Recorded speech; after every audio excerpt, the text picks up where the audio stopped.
ನಮಸ್ಕಾರ ವೀಕ್ಷಕರೇ. ಸುಭಾಷಿತ ಬಗ್ಗೆ ಸ್ವಲ್ಪ ತಿಳ್ಕೊಳ್ಳೋಣ. ಸುಭಾಷಿತ ಅಂತ ಹೇಳಿದ್ರೆ ಸುಷ್ಟು ಭಾಷಿತಂ ಅಂತ ಅರ್ಥ. ಒಳ್ಳೆಯ ಮಾತುಗಳು, ಒಳ್ಳೆಯ ವಿಚಾರಗಳು ಅಂತ ಹೇಳಲ್ಪಡುತ್ತೆ.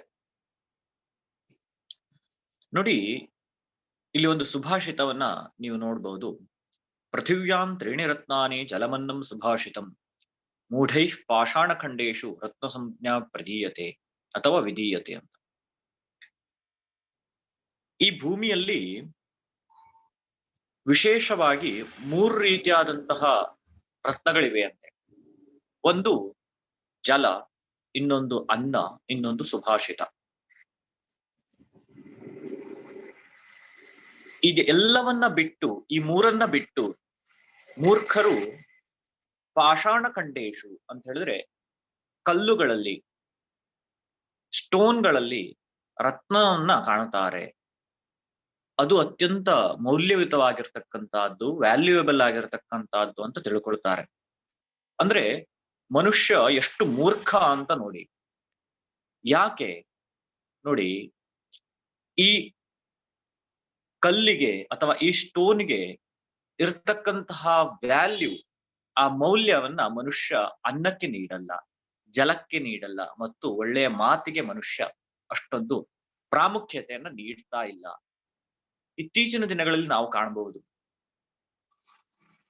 ಲೋಕ ಯಾವ ರೀತಿಯಾಗಿದೆ ಅಂತ ಹೇಳಿದ್ರೆ, ಸಂಪತ್ತಿನ ಮೇಲೆ, ಹಣದ ಮೇಲೆ ಈ ಪ್ರಪಂಚ ನಡೀತಾ ಇದೆ, ನಿಂತಿದೆ. ಹಾಗಾಗಿ ಒಳ್ಳೆಯ ಮಾತಿಗೆ ಅಥವಾ ಊಟಕ್ಕೆ, ನೀರಿಗೆ ಇರತಕ್ಕಂತಹ ಗೌರವ, ಬೆಲೆ ಮನುಷ್ಯ ನೀಡುವುದನ್ನ ಅತ್ಯಂತ ಕಡಿಮೆ ಮಾಡ್ತಾ ಬಂದಿದ್ದಾನೆ.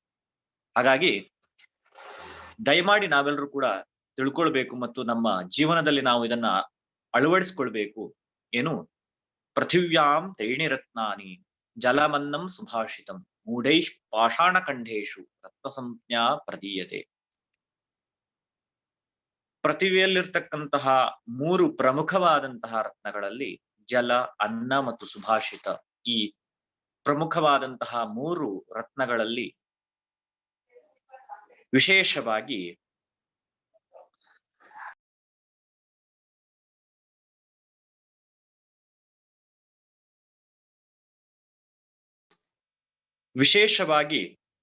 ನಾವು ಏನು ಈ ಕಲ್ಲುಗಳಲ್ಲಿ, ಸ್ಟೋನ್ಗಳನ್ನ, ಏನು ವಜ್ರ,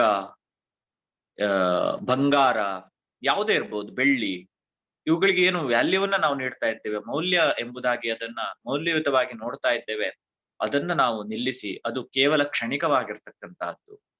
ಅದು ನಮ್ಮ ಹತ್ರ ಯಾವಾಗ ಹಣ ಇರುತ್ತೋ ಅದಕ್ಕೆ ಆ ಕಲ್ಲಿಗೆ ಒಂದು ಮೌಲ್ಯ ಅನ್ನೋದಿರುತ್ತೆ. ಆದ್ರೆ ಈ ಜಲ, ಅನ್ನ ಮತ್ತು ಸುಭಾಷಿತಕ್ಕೆ ಹಾಗಲ್ಲ. ನಮ್ಮ ಹತ್ರ ಸಂಪತ್ತು ಇರ್ಲಿ ಅಥವಾ ಸಂಪಾದನೆ ಇರ್ಲಿ, ಇರದೇ ಹೋಗ್ಲಿ, ಈ ಜಲ, ಅನ್ನ ಮತ್ತು ಸುಭಾಷಿತ ಅನ್ನೋದು ಯಾವತ್ತೂ ಕೂಡ ತನ್ನ ಮೌಲ್ಯವನ್ನ ಕಳೆದುಕೊಳ್ಳೋದಿಲ್ಲ. ಹಾಗಾಗಿ ಈ ಭೂಮಿಯಲ್ಲಿರ್ತಕ್ಕಂಥ ಅತ್ಯಂತ ಪವಿತ್ರತಮವಾದಂತಹ ರತ್ನಗಳು ಅಂತ ಹೇಳಿದ್ರೆ ಜಲ, ಅನ್ನ ಮತ್ತು ಸುಭಾಷಿತ. ನಮಸ್ಕಾರ ವೀಕ್ಷಕರೇ.